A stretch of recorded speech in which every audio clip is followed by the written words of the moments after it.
Here's an observation from Neville regarding the importance of assuming the feeling of the wish fulfilled. Quote, "Ideas are impressed on the subconscious through the medium of feeling. No idea can be impressed on the subconscious mind until it is felt. But once felt, be it good, bad, or indifferent, it must be expressed. Feeling is the one and only medium through which ideas are conveyed to the subconscious." Unquote. Your subconscious impressions are reflected in the conditions of your world. The strange and wonderful thing about your subconscious mind is that it always accepts as true what you feel to be true. The key words here are feel to be true. Your feelings allow your subconscious mind to spring into action. Earlier in this chapter, I described intellectual understanding as tossing ideas around in your mind and then drawing a conclusion. Spiritual understanding differs in that it requires experiencing it. The way to understand something spiritually is through experiencing it. Your feelings are the tools you have for experiencing your subconscious mind and making it your material world reality. Your feelings happen in your body, where you live and breathe. How you feel is your experience of life. These feelings flow from the thoughts you place in your imagination, and you are free to select any thought you desire. As I've reiterated throughout this book, when these thoughts are aligned with how your source of being thinks, your feelings emanate as God-realized experiences within your body. The utmost feeling that defines God and your own highest self is the feeling of love. God is love, and he who abides in love abides in God, and God in him.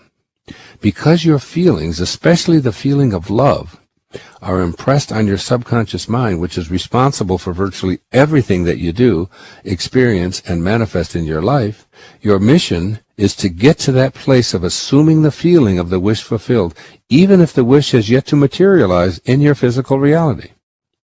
Assuming the feeling of the wish fulfilled involves this fundamental awareness of how the subconscious mind works. Your subconscious mind is not personal. It's an expression of the one universal subconscious mind that we all use. This is a gnarly concept because your ego, where you spend the vast majority of your time, is so personal that you cannot grasp that we all share the same, the only subconscious mind. As Neville states, quote, "The subconscious is not selective. It is impersonal and no respecter of persons." Unquote. You want to keep tabs on what feelings you are associating with the wishes you have placed in your imagination, because whatever they are, you will see the universe aligning with them to provide experiences that match up with what you have impressed upon this universal subconscious mind. Think thoughts like, "I am well, I am strong, I am prosperous, and I am employed." Place them into your imagination, and then assume the feeling of that wish fulfilled. If you can experience the feeling of love and joy and exhilaration, peace and happiness in your body, even when your sensations are contradictory, your subconscious records the feelings. Neville is very clear about this. He says, quote, "To impress the subconscious with the desirable state, you must assume the feeling that would be yours had you already realized your wish." Unquote. Feeling any state you wish to achieve is the experience that impresses it on the subconscious. Once again, turning to Neville, he tells us, quote, "The subconscious is the womb of creation. It receives the idea unto itself through the feelings of man. It never changes the idea received, but always gives it form." Unquote. Always gives it form, meaning that you must begin programming your subconscious mind, which will take over much like mine did when I laced up those ice skates without any prodding from my thinking or conscious mind, in spite of a 40-year interval. The subconscious mind accepts as true what you feel is true. Your feelings determine your reality because they're impressed on the subconscious. Consciously feeling hopeless and entertaining the idea in your imagination with even more imaginative feelings of hopelessness will impress on the subconscious mind the idea of failure. Consequently, you will be offered experiences by the one universal subconscious mind that will match what you felt is true. Remember, the subconscious mind is impersonal and non-selective. It cannot make a distinction between what you feel as a result of your daily life experiences and what you feel as a result of what you have placed into your imagination as a future desire.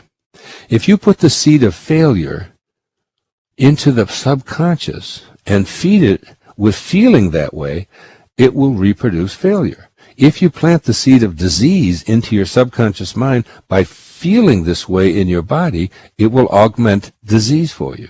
If you plant the seed of misery into your subconscious mind by feeling miserable, it will cultivate and produce misery for you.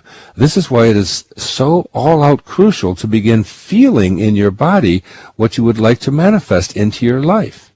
You can get to the point where the magnetic-like power in your own field of energy is so joyfully loving that you can have a mere flash of imagining and feeling something powerful and good, and with almost no passage of three-dimensional time, it will appear in your life. Whatever you wish to manifest, associate a feeling with it, and impress that feeling on the universal subconscious mind, and it will do the rest.